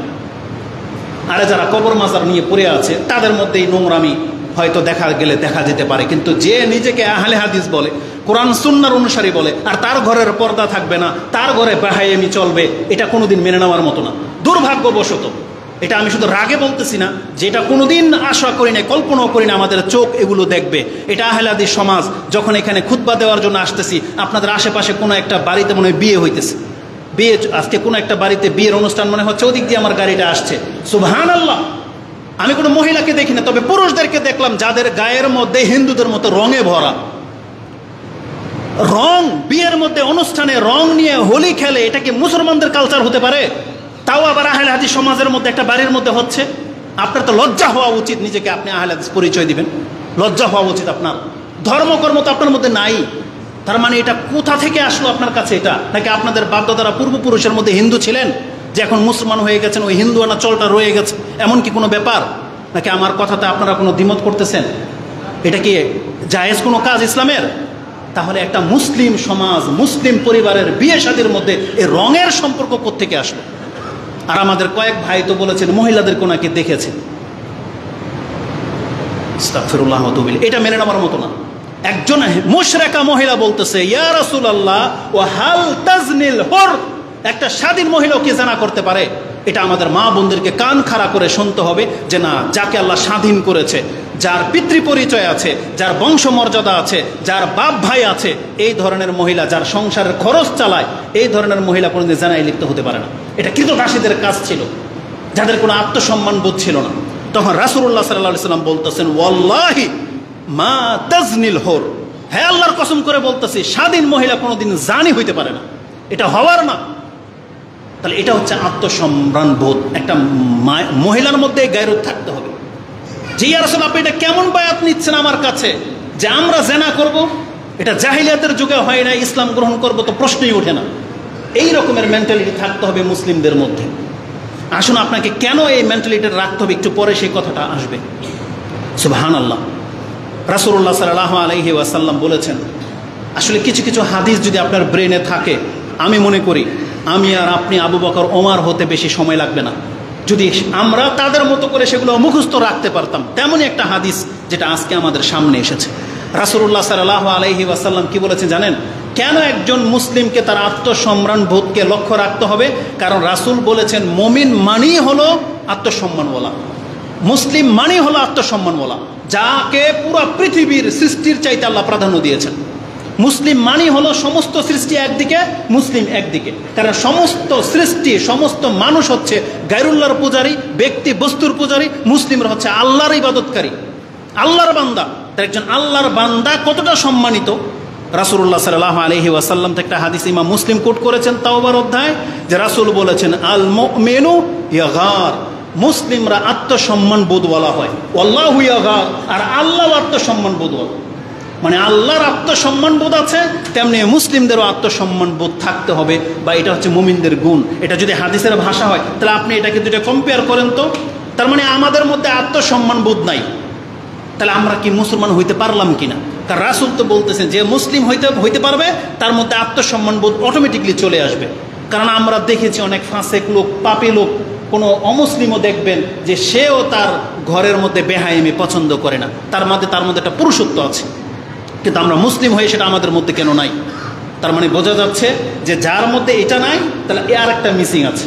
তার মানে আমরা যদি এখন বেহায়া হয়ে যাই তাহলে বুঝতে হবে আমাদের ইমানের মধ্যে ত্রুটি আছে। আমি আপনাদেরকে বেঈমান বলতেছি না, কিন্তু হাদিসের ভাষা কিন্তু এমন। এজন্য আমাদের প্রত্যেককে সেটা নিতে হবে যে আমি যদি মুসলিম হয়ে থাকি তাহলে আমি কোনোদিন বেহায়ামিটাকে প্রশ্রয় দিতে পারি না, আমি এটাকে প্রমোট করতে পারি না। অবশ্যই আমাকে এর খেলাফ দাঁড়াতে হবে।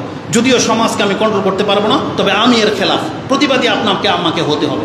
আপনার মেয়ে রাস্তায় দাঁড়িয়ে বলতে পারবে না এই কথা যে আমার গায়ে ওড়না থাকবে না, না থাকবে তোমার বাবার কি। এটা কোনো মুসলিম সমাজের কোনো মহিলার বাক্য হইতে পারে না। আজকে এটা কেন বলেছে? ও নিজে মুসলমান, ইসলাম বোঝে না, আর আমাদের মতো অযোগ্য মানুষগুলো বাংলাদেশে বসবাস করি বিদায় ওদের মতন মহিলারা এই ধরনের কথা বলে টিকে যেতে পারে। কিন্তু রাসূলুল্লাহ সাল্লাল্লাহু আলাইহি ওয়াসাল্লামের যুগের, সাহাবায়ে কেরামদের যুগের মহিলাদের এত বড় সাহস ছিল না যে তারা অনইসলামিক এত বড় বাক্য বলে দিয়ে টিকে যাবে আর তার সাথে কিছু অ্যাকশন হবে না, এমনটা হওয়ার কথা ছিল না। তো আল্লাহ সুবহানাহু ওয়া তাআলা তিনি তার সাথে যে শব্দটা ব্যবহার করেছেন ওইটাই মুমিনদের ক্ষেত্রে ব্যবহার করেছেন, যা দেখো আল্লাহ হচ্ছেন আত্মসম্মানওয়ালা, তোমরাও কিন্তু আত্মসম্মান বোধওয়ালা। আমাদেরকে একই গুণান্বিত করা হয়েছে। তো আল্লাহ সুবহানাহু ওয়া তাআলা তিনি হচ্ছেন গায়রতওয়ালা। রাসূলুল্লাহ সাল্লাল্লাহু আলাইহি ওয়াসাল্লামের আরেকটা হাদিসের মধ্যে আছে আল্লাহ সুবহানাহু ওয়া তাআলার আত্মসম্মানে কখন আঘাত লাগে, এই হাদিসের মধ্যে তার ইঙ্গিত পাবেন। এটাও বুখারী এবং মুসলিমের হাদিস। মুসলিমে হাদিসটি ৬৮৮৮তে রয়েছে, বুখারীতে হাদিসটি ৫২২২৩ নম্বরে রয়েছে। রাসূলুল্লাহ সাল্লাল্লাহু আলাইহি ওয়াসাল্লাম বলেন, ইন্নাল্লাহা ইয়াগার ওয়াল মুমিনুনা ইউগার। আল্লাহ আত্মসম্মান বোধওয়ালা, মুসলিমরাও আত্মসম্মান বোধওয়ালা। আল্লাহ সুবহানাহু ওয়া তাআলার আত্মসম্মান কখন মানে তিনি নষ্ট হয় বা অপমানিত বোধ করেন আল্লাহ? রাসূল বলেছেন, ওয়া গায়রাতুল্লাহ আয়াতিল মুমিনা মা হাররামা আলাইহি ওয়া ফি রিওয়ায়াতিন মা হাররামাল্লাহ। এই হাদিসটার কথা বলেছিলাম, এটা আজকে এক সপ্তাহ ধরে যখন শুনেছি আমাদের ব্রেনে গেছে। ইনশাআল্লাহুল আজিজ, আল্লাহ যদি আমাদেরকে হেদায়েত করে আমাদের দ্বারা এই নোংরামি আর হবে না যেটা অতীতে হয়ে গেছে। সেটা কি জানেন? রাসূলুল্লাহ সাল্লাল্লাহু আলাইহি ওয়াসাল্লাম বলেছেন, মুসলিম তোমরা কি জানো তোমাদের রব তার আত্মসম্মানে কখন আঘাত লাগে? যখন তোমার দ্বারা পাপ হয়। রাসূল বলেছেন, আল্লাহর কোনো বান্দা বান্দির দ্বারা যদি পাপ হয় এটা আল্লাহ অপমানিত বোধ করেন। কত বড় কথাটা বলেছেন, আমরা কোনোদিন আসলে ভাবি নাই। কারণ আমরা তেমন চরিত্রের, কারণ আমরা আমাদের খাহেসাবটাকে প্রাধান্য দেওয়ার জন্য এতে কি আমার বাপদাদার নাক কাটা যাবে, আমার বংশের মান খারাপ হবে, না আমার মুসলিমত্বর ধ্বংসের পথে যাবে, এটা নিয়ে আমরা ভাবি না। আমরা শুধু নিজের স্বার্থটা দেখি, নিজেরটা দেখি। এখানে আমার বড় ভাই অপমানিত হচ্ছে না, আমার বাপ লাঞ্ছিত হচ্ছে, এটা অধিকাংশ ছেলেপেলেদের কোনো গাইরতেই লাগে না। তাহলে সেই ক্ষেত্রে যখন নিজের বাবা লাঞ্ছিত হবে এটারই পরোয়া সে করে না, তাহলে তার রব অপমানিত বোধ হবেন, এটাকে সে কিভাবে মানে নেবে বলেন? আজকে যদি আমাদের মধ্যে সেটা থাকতো, আমি একটা সময় দেখেছি ঝগড়া লেগেছে, বড় ভাই ছোট ভাইয়ের চেয়ে দুর্বল, কিন্তু বড় ভাই এসে একটা থাপ্পড় দিয়েছে যে তুই এখানে কি করে ঝগড়া লাগলি কেন? ছোট ভাই পাল্টা তার বড় ভাইকে একটা কথাও বলে নাই। কেন জানেন? এটা বড় ভাই, সেই জন্য। এটা বড় ভাই, তার মান সম্মান নষ্ট হবে, সে একটা কথাও বলে নাই। এই দৃশ্য আমি দেখেছি। কিন্তু আজকের সমাজে বড় ভাই কেন, বাপ পর্যন্ত সন্তানকে শাসন করতে পারে না। কতটা নিচে নেমে গেছে। কোন মসজিদের ইমাম তো পাত্তাই পায় না। আরে আপনার মসজিদের ইমামের কথা দূরে থাকেন, আপনি তো কোটিপতি, টাকাওয়ালা, পয়সাওয়ালা নেতা, আপনাকে পাত্তা দেয় না আপনার অনুসারী। এমন একটা লাঞ্ছিতের যুগ চলে আসছে, মানে কোনো বড় কোনো ভ্যালু নাই। তাহলে তার কাছে আল্লাহর মর্যাদা কি থাকবে আপনি বলেন? অথচ রাসূল কি বলেছেন? আল্লাহর কোনো বান্দা যদি পাপে লিপ্ত হয়, এটা আল্লাহ অপমানিত বোধ করেন। কথাটাকে আমি কিভাবে এক্সাম্পল দিয়ে আপনাকে বুঝাই। একজন সম্মানিত পিতা ধরে নেন, একটা কোম্পানির মালিক বা রাষ্ট্রের মালিক ধরে নেন, অথবা একটা সংগঠনের নেতা, যিনি সম্মানিত, তার মধ্যে কোনো খুঁত নাই। তার পরিবারের কোনো ব্যক্তি ধরে নেন, আমাদেরকে দিয়ে এক্সাম্পল দিই, বড় কোনো শেখের ছেলে যদি কোনো পাপ করে, এটা নেটে বা আপনাদের কানে এত দ্রুত ছড়িয়ে যাবে, আপনার আমার সন্তান অপরাধ করলে অত দ্রুত ছড়াবে না। একটা রাষ্ট্রের নায়কের সন্তান যদি কোনো অপকর্ম করে, এটা যত দ্রুত ছড়াবে, যত প্রভাব ফেলবে, এটা আপনার আমার সন্তানের দ্বারা সে অতটা প্রভাব ফেলবে না। তার মানে যার মর্যাদা যত বেশি, তার অপমান বোধটাও তত বেশি। একজন সম্মানিত ব্যক্তি যখন তার বংশের, তার পরিবারের কোনো ব্যক্তি যদি অপরাধ করে, অপরাধটা করলো কে? ব্যক্তি, কিন্তু সেটা পিতা কেন অপমান বোধ নিচ্ছেন? কেন? কারণ তার মধ্যে আত্মসম্মান বোধ আছে, সেই জন্য। এই অঞ্চলটা ধরে নেন, এটা গ্রাম, এই গ্রামের একজন লিডার আছে, কাউন্সিলর আছে। এই গ্রামে যদি নেশা ধরা পড়ে, অপমানটা কার হওয়া উচিত জানেন? এই নেতার। কারণ পত্রিকায় কি আসবে যে অমুক নেতার, অমুক কাউন্সিলরের এলাকা থেকে এই মাদকগুলো হয়ে উদ্ধার হয়েছে, বা এখানে ক্রাইম হয়েছে, এখানে হত্যা হয়েছে, আপনাদের গ্রামের নাম নিয়ে বলা হবে। তার মানে ওই অপরাধটা শুধু সেই বংশের বা সেই ঘরের ভিতরে থাকে না, সেটা পুরো সমাজে ছড়িয়ে যায়। তার মানে একজন সম্মানিত ব্যক্তি তার নিচের অধীনস্থের কারণে অপমানিত বোধ করে, যেমনটা আল্লাহ সুবহানাহু ওয়া তাআলা আমাদেরকে তার নিজের সৈনিক বলেছেন, সোলজার বলেছেন। এরা হচ্ছে হিজবুল্লাহ। কিয়ামতের মাঠে আমাদের মধ্য থেকে আল্লাহ নিজের পরিবারের লোক ঘোষণা করবেন, এরা হচ্ছে আহলুল্লাহ। যখন আল্লাহ এতটা সম্মান আমাদেরকে দিতে চেয়েছেন, ওই আমাদের মতো লোকগুলো যদি দুনিয়াতে টুপি পরে, পাঞ্জাবি পরে, দাড়ি রেখে আল্লাহ ওয়ালার রূপ নিয়ে যদি এখন পাপ কাজে লিপ্ত হই, অপমান বোধটা কে করে? আল্লাহ সুবহানাহু ওয়া তাআলা। মানে আপনি আল্লাহকে অপমানিত করলেন। একটা মাদ্রাসার হুজুর যখন একাধিক মহিলার সাথে জেনা করে, ছাত্রীদেরকে গোপন ভিডিও করে দর্শন করে, ওরা একটা থাপ্পড় কেন? তখনই কল্লাটা উড়িয়ে ফেলা উচিত ছিল। হুজুর হয়েছে দেখে আমরা কি হুজুরের সাফাই গামু নাকি? যার যে কোনো মাদ্রাসা প্রতিষ্ঠানের কোনো শিক্ষক যদি এমন কারো কোনো পুরুষের সাথে, কোনো মেয়েদের সাথে একাধিক যদি জেনায় লিপ্ত হয়, ওর বিচার একটাই, শুধু ডাইরেক্ট কল্লাটাকে ফেলে দিতে হবে। এটা না ইসলামের বিধান? কিন্তু আজকে আমাদের রাষ্ট্র যাচ্ছে কোন দিকে? আমরা তো ছোট এই মসজিদগুলোতে খুতবা দিই, ছোট ছোট আমাদের লাইভ হয়, ছোট ব্যক্তিত্ব, আমাদের কথাতে অত কোনো প্রভাব পড়ে না। তবে জেনে নেন, একজন বড় বিজ্ঞ রাষ্ট্রের নায়কও যদি কথা বলতে হয়, এই কথাগুলো তাকে বলা ছাড়া কোনো উপায় নেই, নাহলে আল্লাহর কাছে সে নাজাত পাবে না। আজকে আমাদের দেশের রাষ্ট্রনায়ক যিনি হয়েছেন, তার তো কোনো মাথা ব্যথাই নেই। তার মানে সে আপনাদেরকে, পুরো বাংলার জনগণকে একটা গরু ছাগলের মতন মনে করেন। রাস্তা, মানুষের রক্তের মূল্য যে কি, এমনিতে বলা হয় নাই হাদিসে যে রাসূল সাল্লাল্লাহু আলাইহি ওয়াসাল্লাম বলেছেন, বা ওমর রাদিয়াল্লাহু আনহু বলেছেন, যে কোনো ব্যক্তিকে 2 জনের দায়িত্ব দিয়ে দেওয়া হবে, তাকে ছুরিবিহীন জবাই করে দেওয়া হবে। তার মানে কি, যেই ব্যক্তি নেতা হলো 2 জনের, মানে আমি নেতা, আপনারা তো হচ্ছেন অনুসারী। এখন আপনাদের সাথে যদি ইনসাফ না করা হয়, তাহলে আমার অবস্থা শেষ।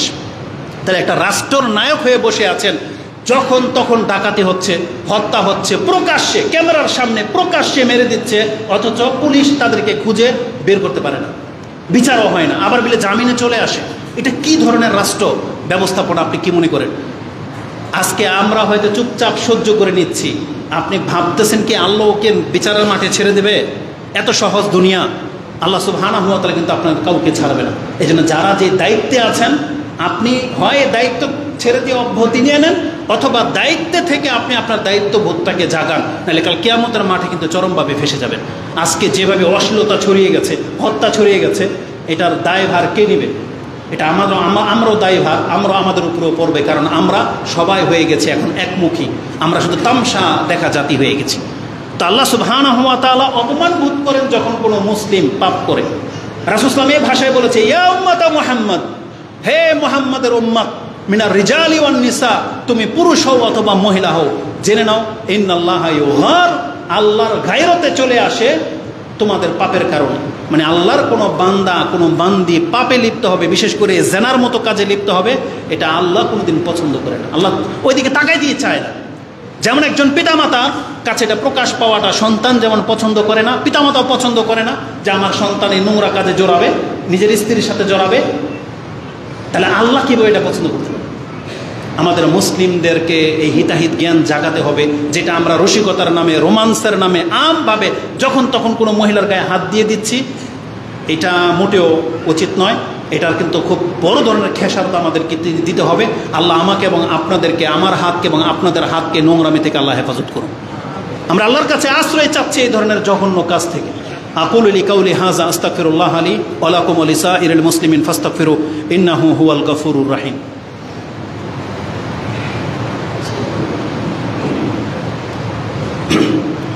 আলহামদুলিল্লাহি রাব্বিল আলামিন ওয়াসসালাতু ওয়াসসালামু আলা আশরাফিল আমবিয়াই ওয়াল মুরসালিন নবিয়িনা মুহাম্মাদিন ওয়া আলা আলিহি ওয়া সাহবিহি আজমাইন ওয়া বাদ। তো যে বিষয়টা নিয়ে আমরা আলোচনা করছিলাম, আমাদের আত্মসম্মানবোধ রয়েছে এবং এই আত্মসম্মানবোধকে জাগাইতে হবে। আমাদেরকে নিজেকে ছেড়ে দেওয়া মোটেও কাম্য নয়। এতে আমরা মানহানি হব, দুনিয়াতেও লাঞ্ছিত হব এবং পরকালে আমরা শাস্তি পাবো। এমন না যে আমার ঘরের মেয়ে ছেলে পাপ করতেছে, আল্লাহ আমাকে কিছু বলবে না। যদি এমনটা হতো তাইলে হয়তো আমরা বলতাম আল্লাহ আমরা অপারগ, কিন্তু আমাদেরকে তো শাস্তি পেতে হবে। এই জন্য নিজেকে বাঁচানোর জন্য অন্তত আমাদেরকে এই প্রতিবাদী হতে হবে। আমাদেরকে এই ফাহেসা, এই নোংরা, এই নেশা, এই জুয়া, এগুলোর বিরুদ্ধে দাঁড়াতে হবে। না হলে তো আমাদের ঘরও যাবে, এই রাষ্ট্র একদিন আল্লাহ সুবহানাহু ওয়া তাআলার আযাবের মুখাপেক্ষী হয়ে যাবে। আল্লাহ আমাদেরকে হেফাজত করুন, আমিন। একটা আশ্চর্যজনক হাদিস বলি, এটা আকীদার সাথে একটা বড় সম্পর্কযুক্ত। বিশেষ করে যুবকদেরকে বলবো, যারা আজকে গায়রতের আলোচনা শুনেছেন, যারা এখনো বিয়ে করেন নাই, কিন্তু আমরা তো যুবকদের সাথে কথা বলি তো, এবং পুরুষদের সাথে কথাবার্তা বলি, শুনি তাদের অ্যাটিটিউড কি। সবার মধ্যে একটা জাজবা আছে যে আমার স্ত্রীর সাথে যদি আমি কাউকে এরকম দেখি তাহলে হত্যা করে দিই। কেন? তার কাছে দলিল আছে। আসুন সে হাদিস নিয়ে একটু কথা বলি। একটা হাদিস ইমাম মুসলিম রাহিমাহুল্লাহ কোট করেছেন যে মুগিরা ইবনে শুবা তিনি একদিন শুনলেন যে সাদ ইবনে ওবাদা তিনি বলতেছেন, লাউ রাআইতু রাজুলান মা ইমরাআতি, আমি যদি আমার স্ত্রীর সাথে কোনো পুরুষকে দেখি নির্জনে বা জেনা করা অবস্থায়, লা দারাবতুহু বিসাইফ, আমি তাকে তরবারি দিয়ে একটা আঘাতই করব। কেমন তরবারি? গায়রা মুসফিহিন আনহু, সেটা কবারে থাকবে না, কবার খোলা হবে। তার মানে ডাইরেক্ট ধারালো জায়গা দিয়ে তাকে আঘাত করা হবে, তাকে হত্যা করে দেওয়া হবে। তিনি এমন একটা ওপিনিয়ন পেশ করেছেন। সুবহানাল্লাহ। তার এই কথাটা বালাগা যালিকা রাসূলুল্লাহ সাল্লাল্লাহু আলাইহি ওয়াসাল্লাম, তার এই কথাটা যখন রাসূলুল্লাহ সাল্লাল্লাহু আলাইহি সাল্লামের কাছে শোনানো হয়েছে, কেন শোনানো হলো? এটা একটা খুব গুরুত্বপূর্ণ আজকের বিষয়টা আপনি মাথায় রাখেন। একজন বলেছে যে আমি যদি আমার স্ত্রীর সাথে কাউকে দেখতে পাই, ওকে আমি হত্যা করে দেব। আপনার তো উচিত ছিল বাহবা দেওয়া উচিত ছিল, হ্যাঁ ঠিক এরকমই হওয়া উচিত। কিন্তু এই কথাটা রাসূলের কাছে কেন নিয়ে যাওয়া হলো? কারণ এটা শরীয়তি ব্যাপার। রাসূলুল্লাহ সাল্লাল্লাহু আলাইহি ওয়াসাল্লামের কাছে যখন এই সংবাদ গিয়েছে, ফাকালা আতাজাবুনা মিন গায়রি সাদিন গায়রাতি সাদিন, তুমি কি সাদের গায়রত দেখে আত্মসম্মান বোধে আশ্চর্য বোধ করতেছো যে এত বড় কথা বলেছে? তখন রাসূলুল্লাহ সাল্লাল্লাহু আলাইহি সাল্লাম আগে কথাটাকে এপ্রিশিয়েট করেছেন, মানে সমর্থন করেছেন তার এই অনুভূতিটাকে। রাসূল সাল্লাম বলেছেন, ফাওয়াল্লাহি, আল্লাহর কসম করে বলতেছি, লা আনা আগিয়ারু মিনহু ওয়াল্লাহু আগিয়ারু মিন্নি, সাদ আর কি আত্মসম্মান বোধ রাখে, আমি মুহাম্মদ তার চাইতে বেশি আত্মসম্মান বোধ রাখি, আমার চাইতে আল্লাহ অত্যধিক আত্মসম্মান বোধওয়ালা। মানে আমি আর কি আত্মসম্মান বোধওয়ালা, আল্লাহ হচ্ছেন সবচেয়ে বেশি আত্মসম্মান বোধওয়ালা। তার মানে এই হাদিসটা আমরা যদি এতটুকু পড়ি, যেটা হবে আজকে আমাদের যুবকদের, পুরুষদের আলোচনা, যে এই যে সাদ রাদিয়াল্লাহু আনহু কি বলেছেন, তার স্ত্রীর সাথে জানা করা অবস্থায় যদি কাউকে পায় তাকে হত্যা করে দেবে, আমিও হত্যা করে দেবো, আমি কোনো দিক বিদিক তাকাবো না। এটা হচ্ছে হাদিস। হ্যাঁ, এরকম জাজবা প্রত্যেকটা পুরুষের থাকতে হবে, কিন্তু এটা কি জায়েজ? এটা হচ্ছে একটা বিষয়। আপনি কি তাই করবেন? আপনার কি করা উচিত হবে? এখান থেকে, হাদিস থেকে আপনাকে শিক্ষা নিতে হবে। এটা ইসলামে কিন্তু জায়েজ নেই। আপনি আবেগবশত এমন কাজ করে ফেলবেন যেই অধিকার আপনাকে দেওয়া হয় নাই। হ্যাঁ, আপনার স্ত্রী যদি জেনায় লিপ্ত হয়, আপনি যদি চাক্ষুষ চোখে দেখেন, তাহলে বেশি জোর আপনি বিচারে দাঁড়াইতে পারেন, বিচারকের কাছে বিচার দিতে পারেন 4 জন সাক্ষীর সাথে। যদি 4 জন সাক্ষী না থাকে, আপনার এই বিচার টিকবে না। তাহলে আপনি কি করতে পারেন? তাকে হয়তো তালাক দিয়ে দিতে পারেন, তার সাথে আপনি সম্পর্ক রাখবেন না, এটাই উচিত। কিন্তু তাকে আপনি হত্যা করে দিবেন, ইসলামে অধিকার আপনাকে দেওয়া হয়নি। অধিকারটা কার? বিচারকের, রাষ্ট্রনায়কের। এটা আপনাকে দেওয়া হয়নি। রাসূলুল্লাহ সাল্লাল্লাহু আলাইহি সাল্লাম সাদ রাদিয়াল্লাহু তাআলা আনহুকে কথাটাকে রিপিট করেছিলেন, গায়রা কিতাব আল্লাহ, তুমি কি আল্লাহর কিতাবের ফয়সালার বিবৃতি গিয়েও তাকে হত্যা করবে? সাদ এটাই বলেছিল, নাম ইয়া রাসূলুল্লাহ, তারপর তাকে হত্যা করব। তখন রাসূল বলেছিলেন এই কথা, আতাজাবিনা, তোমরা আশ্চর্য হচ্ছ গায়রাতে সাদিন, সাদের গায়রত দেখে, যে তার মাসলাটা কোরআন হাদিসের খিলাফ হওয়া সত্ত্বেও সে এখনো বলতেছে যে ওই ব্যক্তিকে সে হত্যা করে ফেলবে। তখন রাসূল বলেছিল, আমি তার চাইতে বেশি গায়রত রাখি। কিন্তু বিষয়টা কিন্তু জায়েজ নাই। রাসূলুল্লাহ সাল্লাল্লাহু আলাইহি সাল্লাম কিন্তু তাকে অনুমতি দেয় নাই যে তাকে তুমি হত্যা করে ফেলো। বরং রাসূল সাল্লাল্লাহু আলাইহি ওয়াসাল্লামকে বলা হয়েছে, আমি কি তাকে হত্যা করবো? বলছে না, তুমি আগে 4 জন সাক্ষী দায়ের করতে হবে। এইভাবে হাদিসগুলো রয়েছে। তা আমি ছোট ব্যক্তি শুধু মাসলার দিকে যাচ্ছি না, আপনার বড়দের কাছ থেকে এটা জেনে নেবেন। কারো পরিবারে যদি আল্লাহ না করে কেমন ঘটনা ঘটে থাকে, তাহলে আপনি কিন্তু এইদিকে যায়েন না। আজকে নেটের জগতে আমরা দেখতে পাচ্ছি, আমি তো আজকে মুখে বললাম, আপনারাও সাক্ষী, বাংলার জমিনে পৃথিবীতে বহু জায়গায় এরকম ঘটনা ঘটতেছে। শুধু এই জেনাকে, পরকীয়াকে কেন্দ্র করে একজন আরেকজনকে মেরে দিচ্ছে। স্ত্রী স্বামীর লজ্জাস্থান কেটে দেয়, কিডনি খুলে ফেলে, বিষ খাওয়িয়ে মেরে দেয়, স্বামী স্ত্রীকে কুবিয়ে বটি দিয়ে মেরে ফেলছে। ধর্মটাকে আপনি তামসা বানিয়ে ফেলেছেন। এই অধিকারটা কোনো ব্যক্তিকে দেওয়া হয়নি, না এটা কোনো পুরুষের আছে, আর না এটা কোনো মহিলার আছে। আর এই মহিলার তো কোনো রাইট নাই।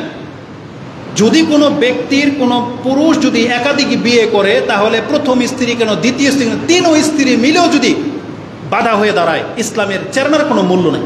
কাল কিয়ামতের মাঠে 3 জন স্ত্রী অপরাধী হবে, কারণ আল্লাহর একটা বিধানের খেলাফ দাঁড়ানোর কারণে। এটা বাংলার জমিন দেখে আপনারা টিকে গেছেন, এরকম ফালতু বা এরকম উগ্রতা দেখান, স্বামীর উপরে আপনি জোর খাটান, যে অধিকার আপনাকে ইসলামে দেয়নি। আপনার কাছ থেকে জিজ্ঞাসা করার কোনো প্রয়োজন কোনো পুরুষের নাই, কারণ এই অধিকার স্বয়ং আল্লাহর পক্ষ থেকে তাকে দেওয়া হয়েছে। সে যদি ইনসাফ করতে পারে, প্রয়োজন বোধ করে, সে 2, 3, 4টা পর্যন্ত বিয়ে করতে পারবে। কোনো স্ত্রীর কোনো প্রয়োজন পড়ে না তাকে জিজ্ঞেস করা। এটা ইনসাফ, তার নিজের উপরে দায়িত্ব পড়বে, কারণ সে যেহেতু 40 কেজি গাড়ে তুলতে চাচ্ছে, তাহলে এটার জিম্মাদার তার উপরে বিচারের মাঠে সে দাঁড়াবে। এটা আপনার সাথে কোনো সম্পর্ক নাই। কিন্তু এই জায়েজ ব্যাপার নিয়ে আজকে কিছু থেকে কিছু হলেই মহিলারা জাদু করে দেয়, কিছু থেকে কিছু হলেই তাবিজ করে দেয়, পাগলই বানায় ফেলায় জামাইকে। এমন বহু ঘটনা ঘটেছে। হত্যা করে দেয়, অন্ডকোষ কেটে নেয়, লিঙ্গই কেটে দেয়। লা হাওলা ওয়ালা কুওয়াতা ইল্লা বিল্লাহ। এটা মুসলিম সমাজের দৃশ্য হতে পারে, এটা অন্য কোনো ধর্মের ব্যাপার হতে পারে, কিন্তু ইসলাম ধর্মের কোনো অধিকার নাই যে এইভাবে আপনি তার অঙ্গহানি করে দিবেন।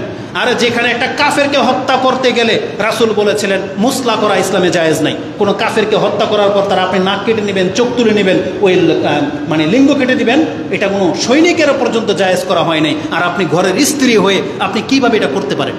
আপনি কি রাসূলুল্লাহ সাল্লাল্লাহু আলাইহি ওয়াসাল্লামের স্ত্রীদের চাইতেও বেশি গায়রতওয়ালা হয়ে গেছেন?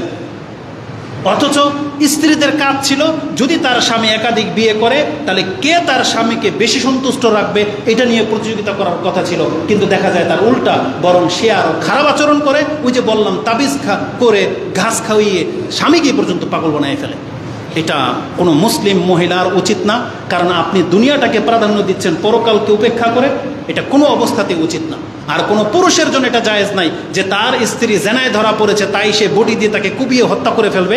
এই অধিকার কোনো ব্যক্তিকে দেওয়া হয় নাই। এটার ফয়সালা কোর্ট করবে, বিচারক করবে। আমরা কি করতে পারি? তালাক নিয়ে নেন, এটা সবচেয়ে উত্তম পথ। তবে আমাদের কিছু যুবকদেরকে বলে দিই, যারা প্রবাসে থাকেন বা আপনারা আছেন, এমন কেন আপনি মানে পুরুষহীন হয়ে গেলেন, হিজড়া হয়ে গেলেন? আমাদের কাছে জিজ্ঞেস করে যে আমার স্ত্রীও আরেক বেটার সাথে ভেগে চলে গেছে, 1 সপ্তাহ বা 1 মাস পরে আবার আমার কাছে আসতে চায়, আমি কি তাকে রাখবো কিনা? আপনার এমন কি মজবুরি আপনার হয়ে গেছে, একটা নোংরা চরিত্রের মহিলাকে আপনি আবার আপনার লাইফে নিয়ে আসতে চাচ্ছেন? এটা কি ধরনের আপনার আচরণ? এমন কি আপনার দুর্বলতা? এই জন্য প্রত্যেকটা মানুষকে উচিত কোনো মানুষকে এত বেশি মহব্বত না করা যে তার জীবন থেকে এটা হারিয়ে গেলে সেই রকমের মানে এরকমের গায়রতহীন হয়ে যাবে। এতটা মহাব্বত কোনো ব্যক্তিকে করা উচিত না। এই মহাব্বত একমাত্র আল্লাহর সাথে হইতো। সে যত দামি পুরুষ হোক, যত দামি মহিলা হোক, আপনি তাকে এই পর্যায়ে ভালোবাসতে পারেন না যে কোনো মূল্যে হোক তাকে নিয়ে আপনি থাকবেন। এটা কোনো অবস্থাতে কোনো মুসলমানদের চরিত্র হতে পারে না।